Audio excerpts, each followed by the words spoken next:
নির্মল পুরসভা বলে ঘোষিত বালুরঘাট পুরসভার ৩ নম্বর ওয়ার্ডের হঠাৎ পাড়া। প্রায় ৪০টি পরিবারের বাস এই পাড়ায়। অধিকাংশ পাড়াতেই নেই শৌচালয়। বাধ্য হয়ে হঠাৎ পাড়ার বাসিন্দারা আজও খোলা জায়গায় শৌচকর্ম করছেন বলেই অভিযোগ। রাতের অন্ধকারে মহিলারা যাচ্ছেন নদীর ধারে। শুধু শৌচালয় নয়, পানীয় জলেরও সমস্যা রয়েছে বলে অভিযোগ হঠাৎ পাড়ার বাসিন্দাদের। এখানে দেখুন মোটামুটি ৩৫ থেকে ৪০ ঘর বাড়ি আছে। হ্যাঁ, তার মধ্যে দু একজনের পার্সোনাল নিজস্ব শৌচালয় আছে, বাকি কারোরই নেই। হ্যাঁ, তো সরকারি আর্থিক সহযোগিতা যদি কিছু পাওয়া যায় তাহলে আমাদের পক্ষে গরিব লোকের খুব সুবিধা হয়।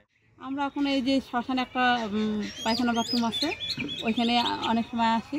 অনেক সময় ওইখানে কল টল ভাঙ্গা আছে, হয়তো নিজেদের বাড়ি থেকে জল টল নিয়ে এখানেই যায়। শৌচালয় সমস্যার জন্য তৃণমূল পরিচালিত বালুরঘাট পুরসভাকেই কাঠগড়ায় তুলেছেন পুরসভার প্রাক্তন বাম চেয়ারম্যান। নির্মল পৌরসভার ঘোষণা হয়েছে ঠিকই, কিন্তু অ্যাকচুয়ালি নির্মল পৌরসভা তো হয়নি।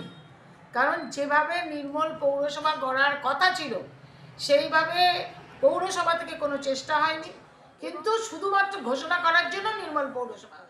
শৌচালয় তৈরি নিয়েও তৃণমূলের বিরুদ্ধে কাটমানির অভিযোগ করেছে বিজেপি। সেন্ট্রাল গভর্নমেন্টের যে সমস্ত টাকা পয়সা আসে শৌচালয় করার জন্য, মানে আমরা তো আগেও বলেছি এই পৌরসভা পায়খানা বন্ধ খেয়ে নিচ্ছে। এটা গরিব বড়লোক কাউকে মানে না। যারা কাটমানি দেবে তাদেরই হবে, কাটমানি ছাড়া কিছুই বোঝে না।